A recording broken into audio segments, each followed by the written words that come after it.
So at a philosophical level, what approach does Milford take? From a philosophical standpoint, it really boils down to two things for us. One of those, or first and foremost, is being active, and then really just trying to find good quality companies that are that we don't have to pay too much for. What we find is that if we have a real conviction in the underlying quality of the business and its market position, etc., then it helps us, I guess, behave the right way when things don't sort of work out as you might have expected in the near term. The investing, as with most things in life, doesn't always work out exactly how you planned. Yes. And having that real belief in the quality of the business, I suppose, built off sort of hard work, is something that we find helps us sort of evaluate what the next step is when things don't sort of work out as planned. For us, active does mean a number of things. So it means actively being different to the benchmark. It means actively showing up each day to create competition for capital. It means actively focusing on the downside as well as the upside. It means actively being invested alongside our clients.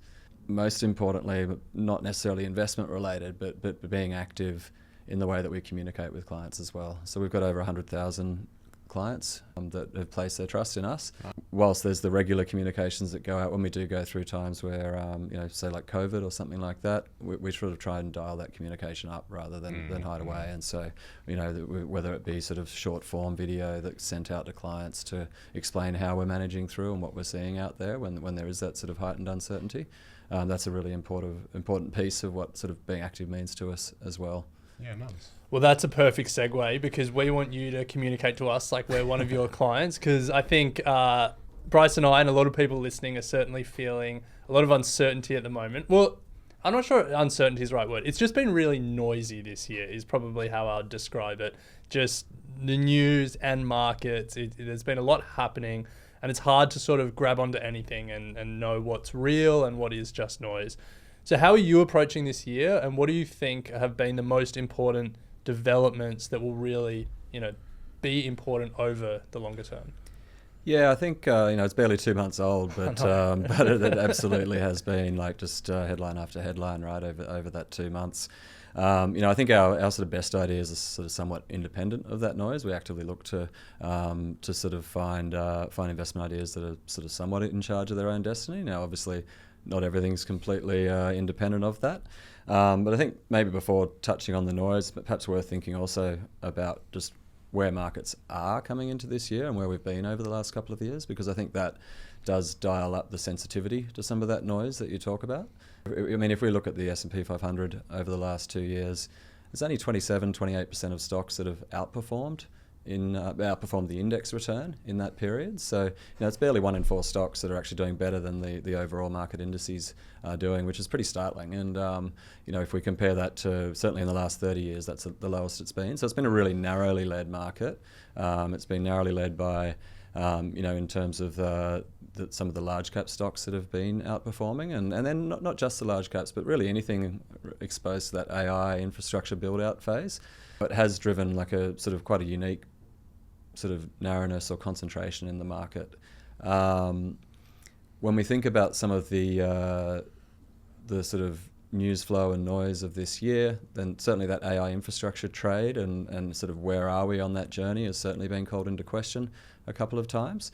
A lot of it's been political related in the US. The new Trump administration, what's he and his crew doing in terms of tariffs? What are they doing in terms of government expenditure and areas that they're going to target for cutting? That sort of thing. So it's probably those two dynamics that I'd really call out as being sort of most noisy and most impactful for where we are. That concentration point I think is really important. Like historically, when we do get to these extreme levels of concentration, and there are some measures that suggest we're sort of at the most concentrated we've been since the 1960s. But when we are at these sort of levels of concentration, historically we do see a real pickup in volatility in the 12 months following.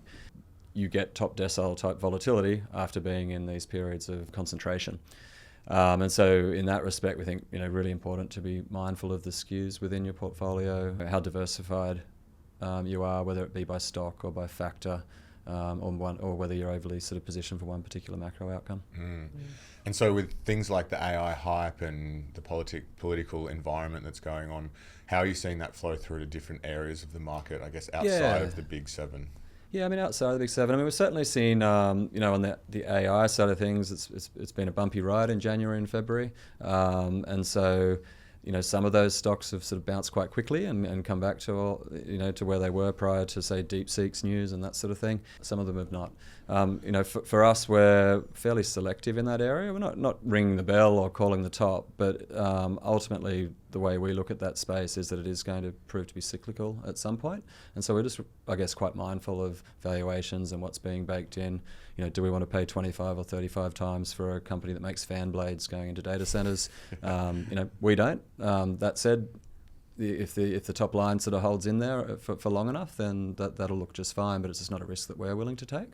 And so, I think there's been, we've got some modest exposure there, but really when it comes to AI and that sort of thing, we're trying to uncover stocks that are perhaps at the application layer that are going to be able to monetize AI in a more sort of sustainable fashion, I suppose, with recurring revenue, that sort of thing. So in the software space.